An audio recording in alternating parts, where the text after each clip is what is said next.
What's Team Vitality doing now? Like, why are they so good? Maybe say Zen is actually Zen. Who's ready for Vitality versus Quadrant? So we just had the Fall Cup for EU, the second regional, and surprisingly, Vitality bounced back. They made it into the semi-finals, so their Swiss went pretty well. They only lost to BDS, which I think is a fair result. Beating out Moist, Oxygen, and Tundra, all very good results. You know, this is not an easy bracket, which is common for those underseeded teams. You know, if you're a low-seed team coming in, you know, your first round, you have to get an upset. As you can see here, they were the only team to upset the top 8s, and then they continued to get tough opponents based off of that. And then when they went into the quarterfinals, they got Evil Geniuses, which I think fair play to them. They played well. Evil Geniuses have stuff to improve on still, so it wasn't the hardest quarterfinal, but they still had to do as well as they did. And then they came up against their first big roadblock, which was Quadrant, who are now, I would say, one of the top teams in Europe, and I think they've proven it with their top 4, top 2 finish. So in this series, as you can see, it did go to Game 7. Game 7 overtime, in fact. It was an amazing game to watch, very hype. But it started off with a Quadrant Brazil. But there's a lot of unique stuff to check out for in this. Firstly, what's Team Vitality doing now? Like, why are they so good? Secondly, what is Quadrant doing well? What's their unique factor that's making them stand out as a team? And we'll quickly look at the stats as well. So I think EXO had an amazing series. Watching this, he seemed to just be playing so well, like filling in the gaps perfectly. And breaking down Vitality really well. We also had 2 Dominus in a series, which was the first time we've seen that in a while. Cash and Sazem both using Dominus. In general, I feel like Quadrant are a hard to score against team, so Vitality was struggling to score against them enough to win the series. I think if you're gonna try and win a series, you want to be scoring a good amount of goals per game, like 2-3 if possible. And it seemed like they just lacked a little bit in that department, which I think is fair play to Quadrant, right? Like that's something Quadrant are doing really well. Then we look at the boost stats. Alpha, high average amount, high boost usage, classic from him. Cash, high average amount, lower boost usage, sits off the ball quite a lot, and waits quite deep with his boost. Sazem, though, this is a huge average boost amount. So using a lot, keeping a lot, not much time at 0 boost, a lot of big pads picked up, a lot of small pads picked up, so just a lot of boost pickup. Yeah, let's see, Cash, nice and deep. Most back. People think of Cash as this pop-off player. He actually sits very deep, waits for the ball to come to him, and then plays off of the space. Here we go. Radosin, Sazem, Alpha, all similarly back. EXO a bit closer. This was a big factor. EXO staying in the play a lot more, allows Wave and Cash to follow their typical rotation pattern. Yeah, everything else looking pretty normal. Yeah, let's just get into it. Let's have a look firstly at the Brazil.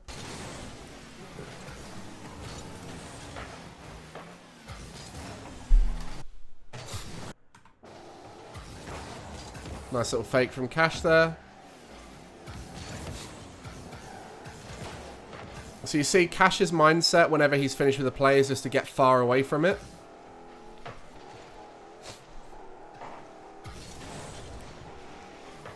So it's definitely, if you want to look at a player to replicate in ranked, I would say Cash is one of those kind of players, right? This is a very good ranked play style because your teammates will just bim bam a lot of the time. They will just chase the play a lot. But the way Cash plays, which is keeps his boost nice and high, hovers at a distance, comes in, it works really well in ranked. It gives you the chance to use your mechanics well, which is Cash's whole game plan, right? Let his teammates do the work, and then when he gets the space, 100 boost, time on the ball, he can utilize all of those assets that he's got mechanically to be able to punish players. Maybe Zen is already playing, and Say Zen has been in front of us this whole time. Maybe Say Zen is actually Zen. And we all just didn't realise, didn't make the connection.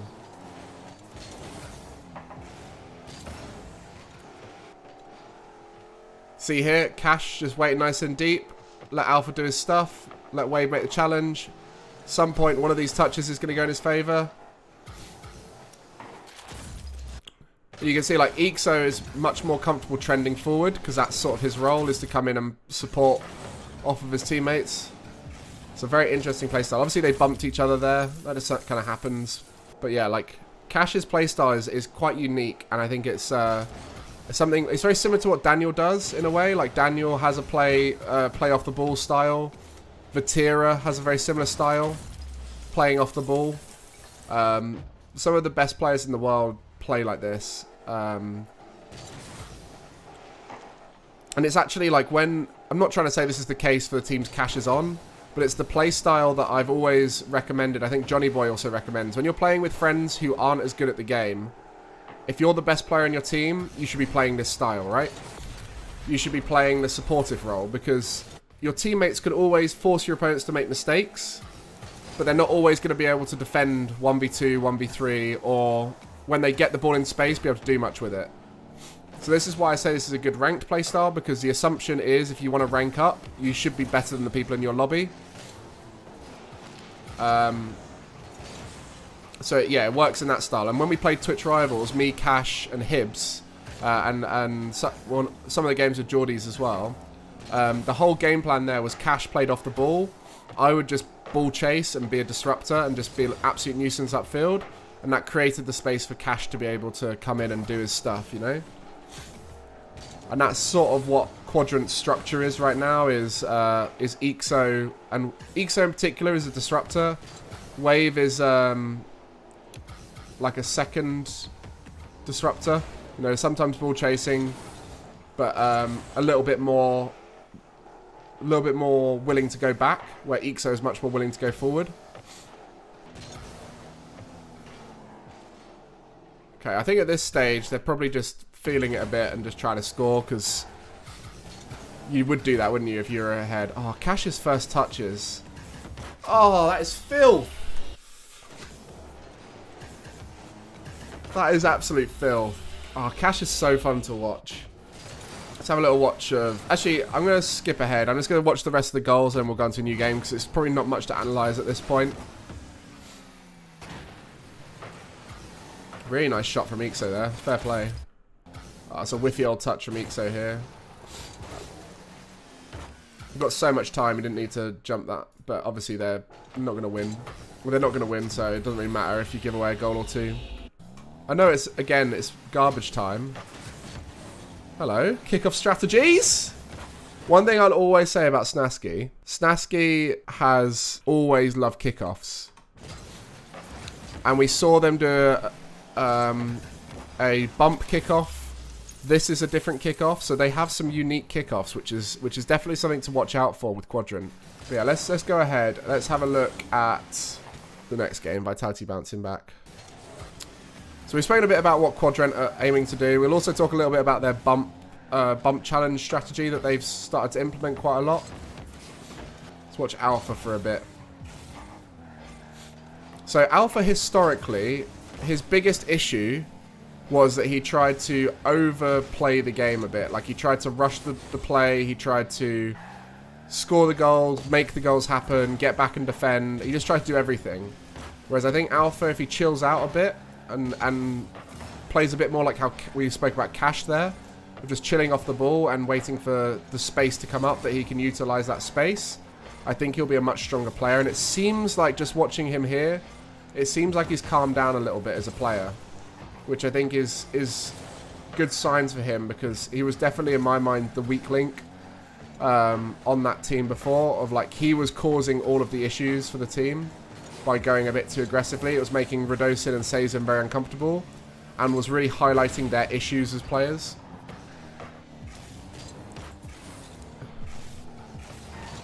Oh, beautiful.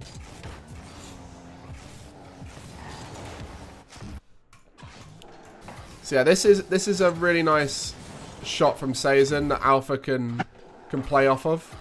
So you see here, dominant shots, always so powerful, and Alpha's in a position where he can either miss this or hit it, and it's a dream, because there's two places it can go. It can either go to the left or carry on straight ahead, and by going for it, it creates that confusion in Cash. So this might have just gone in had Alpha just missed it as well. All right, let's watch from Cash's point of view. So he played for Alpha's touch, then Alpha softly hit it down to the middle, which makes that quite hard to read. So even if Cash did hit that, it probably would not have been a good touch, because he was probably a bit thrown off by Alpha being there.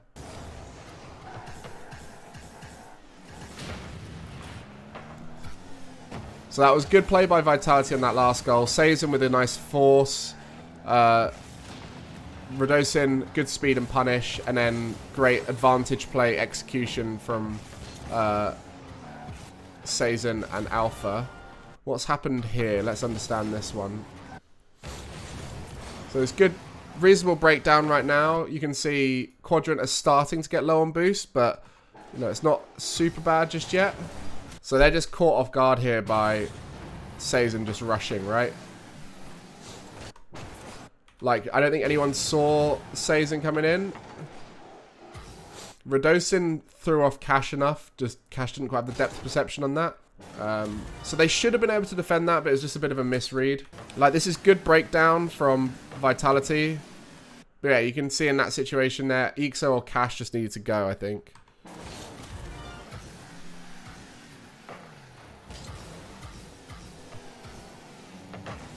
Yeah, I'm not too sure about this. Miss air roll there. Not the end of the world. Gets back alright. Just hard punish there. Like, in this situation, this needs to be more of a high momentum throw at the ball, because the hover allows Sazin to play around him. Like, if at this point, Wave could have touched the ball or bumped the player, but because he took the no momentum jump, it's allowed Sazin to play it around him. So he needs to be a bit more aggressive on that. Yeah, he needs to force high, but I would just say, like, the slow speed at which he's done it just gives Sazin the control. I mean, Wave is trying to take up time to let Cash to get back, and because Cash was a little bit slow, it allowed Sazin to do that. Obviously, if Cash was back a split second earlier, then that would have been fine. But yeah, just the three of them together could have improved their quality here. Like, Ixo's clear. Doesn't quite catch it as he wants. Right here, Cash is landing. He lands to go forward. Then comes back, right? So it's just a little bit longer. But honestly, it's like tiny little details here for Quadrant. It's like all three of them could have done their play slightly better. And like, if that's what it takes to score on them, then that's what it takes to score on them, right? All three of them have to line up at the same time to make a mistake. But yeah, this game, there's just been a little bit of aggression from Vitality that's worked. And it's just been through a little bit of hesitation or slow play from Quadrant. Like, Quadrant are a very methodical, controlled team. They don't rush themselves. And I think against some rush teams, Vitality might struggle a little bit if they play this way. So I'll be interested to see how they play against some more faster teams and whether they keep this up. But I've heard from a lot of people in Europe that Vitality look really good in scrims, and part of that is because when you're in scrims you play confidently, and if you've got this aggressive style with scrims, that works really well because it annoys teams. They're like, you wouldn't play like this in a tournament, you'd mess up more in a tournament, all that kind of stuff. But yeah, this play style works really well when you're confident, and obviously these guys were playing confidently this event. Let's go to the long overtime game and just have a little watch of that. So I do just want to watch a bit of redosing because we've obviously looked at everyone else on the pitch pretty much. I think Wave stepped up a lot this event compared to the previous one. I think Ixo's looking better every event. Cash, obviously, birthday buff looks solid as well.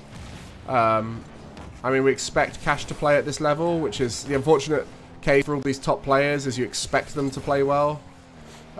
Whereas for players like Relating Wave and Ixo, like right now, they're overachieving in the minds of a lot of people. So therefore, they are getting a lot of praise. Wow. Huge defense here. So this is what we talk about, right? When we talk about you should get back a bit quicker, etc., etc., like recovery speed and things like that. The reason why we talk about it is because it can often be the difference between scoring, a team scoring or conceding, right? Like, you can see the timing of the rotation here from Wave. Goes for this play. Has a bit of boost to recover, instantly makes a decision to start rotating out.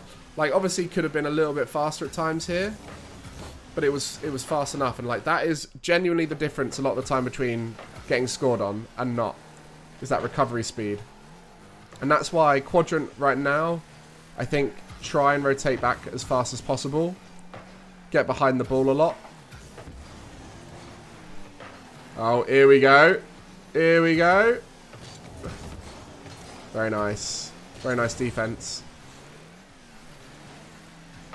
See, look. See, look here with the Relating Wave, right? Comes in, makes the play, keeps 40 boost, goes back via pads. Do you see how key it is for him to save that boost? Because now he's back in the play with basically 100, whilst not getting 100 on his rotation. So it's all these like, this is why I talk about efficiency being such an important factor Because at the highest level, that's one of the few things that you can control, is your habits around efficiency and your habits around boost, your habits around decisions. And it allows you to not overcommit as often. And that's what Quadrant do super well, is they don't overcommit a huge amount. And it gives them safe opportunities to be creative every single game. Look here. 40 boost. Massive ping. Recovery onto the wall as the dodge follows through.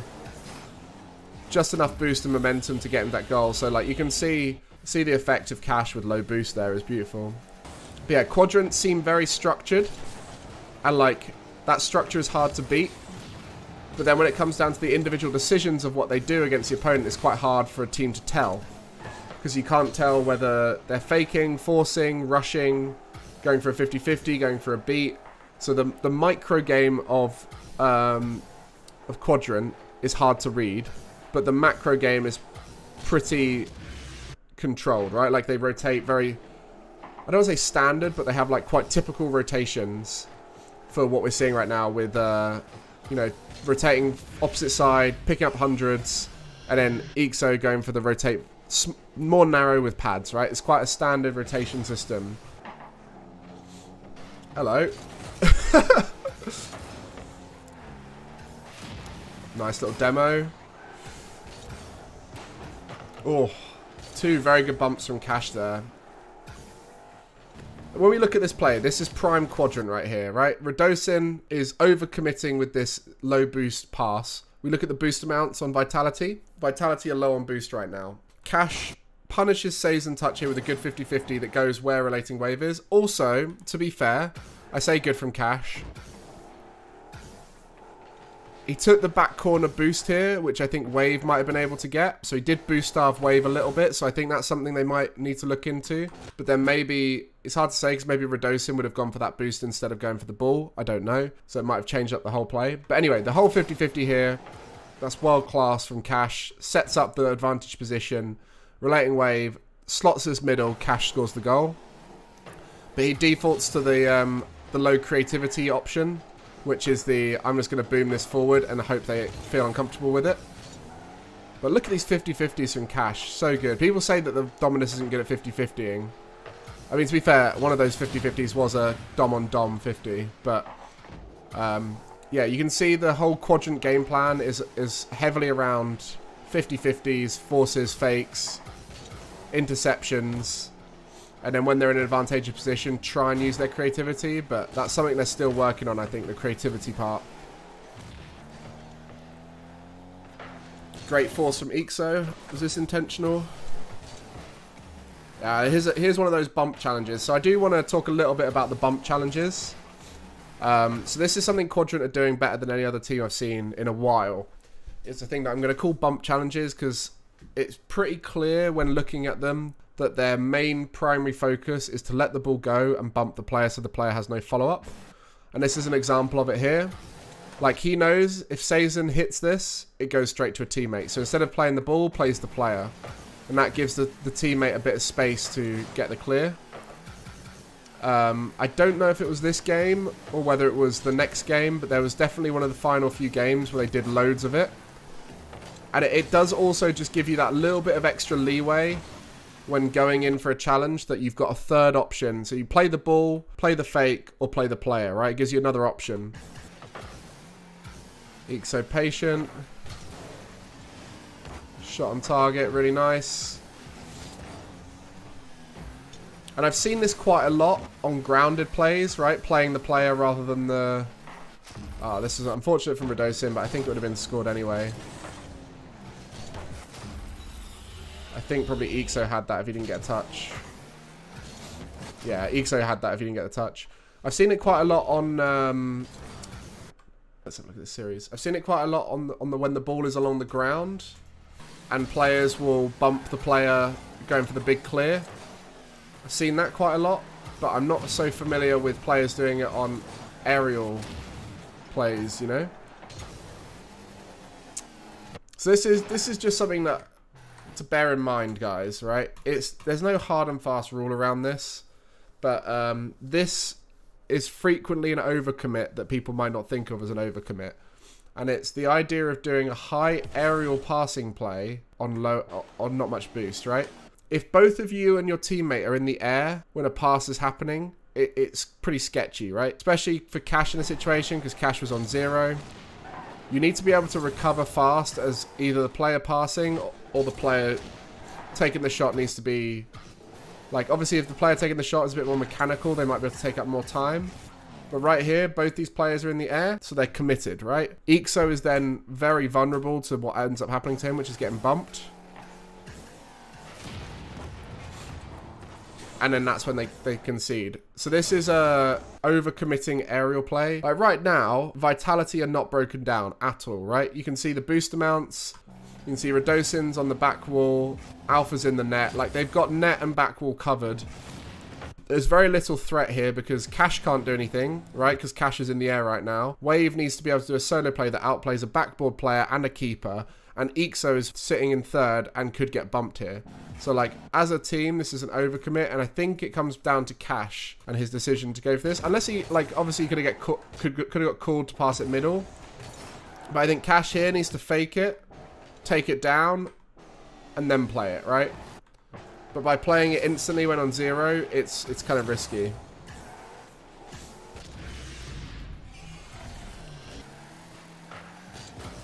Ixo goes for his play here. Pretty good play. Recovery speed's a bit slow. Missed that 100 in the corner, to be fair. Goes via gets the 100. Dosing, good shot. Good slottage. Yeah. So, like, the decision isn't that bad, but if it keeps happening for a team, then that's a bad sign. And, like, I don't think it's happening that much for Quadrant, but it's more of, like, a learning point for you guys, right? That if you're going for high aerial passing plays a lot, then that's probably going to be an overcommit. And if you do go for it, you need to find a way to recover out of it quickly, which is what we saw them not quite achieve as they're coming back into the play. Let's just go to that last game and then summarize while we're here. So, in summary, both these teams looking pretty solid. Unique game styles between the two of them. You know, Quadrant playing a very neutral, heavy game, looking to break teams down and create strong offensive situations. So you see here, good 50-50 from Cash, gets ball to teammate, low boost plays, taking players out, and sets up advantage positions. Very good from Quadrant. A little bit of issues around sometimes like giving up too much space, which gives the power to the opposition. It's in particular around little lapses in boost control. And then sometimes overcommitting a little bit with like higher aerial plays. But for the most part, they seem to be in pretty good control of their rotation. Very good teamwork. Solid strategy that I think is going to work consistently. Then the other side, Vitality, a little bit more chaotic, but in a good way. Like hard to read, very mechanical, but in fast recovery speed kind of way. Looking to be nice and fast. Sometimes their structure breaks down a little bit, and they make little, bad decisions like this one, for example. But for the most part, they looked pretty good. Yeah, Vitality are chaotic, but it feels controlled from their point of view, right?